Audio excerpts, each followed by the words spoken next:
Hi guys, Katya Woods with the Philadelphia Tribune. How are you today? Good, What's up, Katya. How are Philly? How you you? doing? Good. You two are going through it. You know what I mean? Now, Tosin, your character, I get it. He hurt. He deeply hurt. But my guy, we did not pull out on the dating app that you're a doctor and the shirtless. Like, it's too much. Hey, We need to listen, be either we're Hey, gonna do the scrubs or we're gonna do the chest out. We can't do both. listen, listen. We are multiplicities, all right? Black men mm-hmm. we hold multitudes. Hey, you Where's can be that a money? doctor and you can be sexy. You can have the stethoscope and you can be shirtless. You could have the shirtless stethoscope. Then you're playing out a That's a fantasy. move. Then you're playing out a fantasy, and it's all real. So you know what? I think the brother's onto something. I think you got it. I'm on it. You know. Yeah. Also, Jay, she invited you over not to fix that cabinet. She wanted it was a booty call, and you know it was a booty call.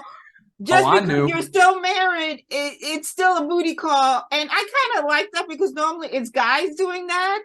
And in her mind, she's like, well, I know who he is. I know where he's been, right? So why not call him and be like, fix my cabinet, but not that cabinet. Well, I will say this though. There's been a few months between season 1 and season 2. So Jason may have been out here in these streets. He might have been fixing a lot of cabinets. He might have been a handyman. He might have been a handyman. He had a tool or two that he took to a couple cupboards. I also think though, in all seriousness, I don't know if Renee explicitly had the thought, I'm gonna get Jason over here and things are gonna go down. I think it was probably a subconscious thing, and she wanted that maybe that sense of comfort that comes with having a man that she trusts in her space. I mean, I'm married. There's a comfort that you have with your husband that is beyond obviously the physical attraction. And I do think that I mean, let's talk about it. I think these are two people that still love each other. And I think she's just mad because she feels as though you broke the agreement, right? Which I think is a legitimate thing. We go to college together, we fall in love, we make a plan. Yep. And I think it's the same thing with your character, Tosin. You made a plan to be this way.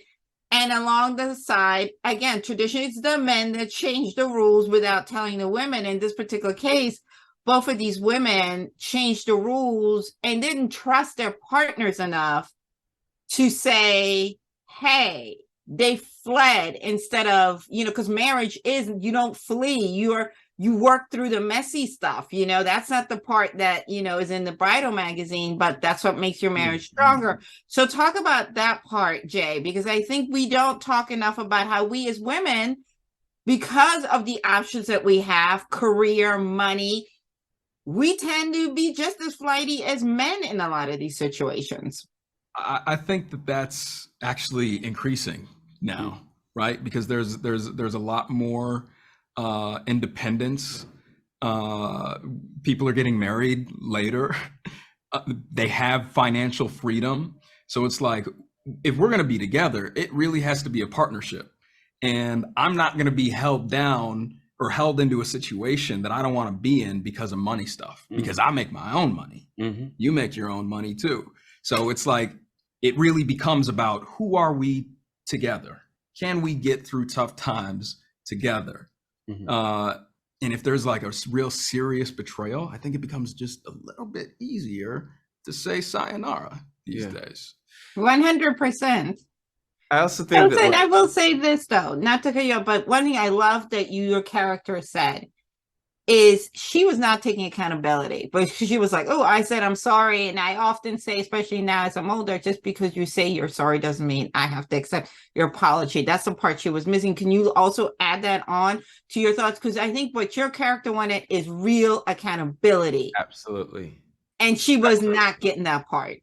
Yeah. I think real accountability is huge. I think that would be better in all relationships if people can can actually be accountable.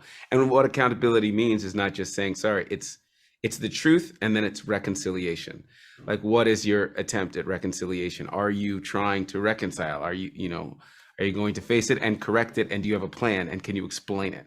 Because that's how you know you can believe an apology. And I think the other thing, just going about the marriage topic, you know, I think when you date, I think sometimes the flaw we make is that we don't know ourselves well enough.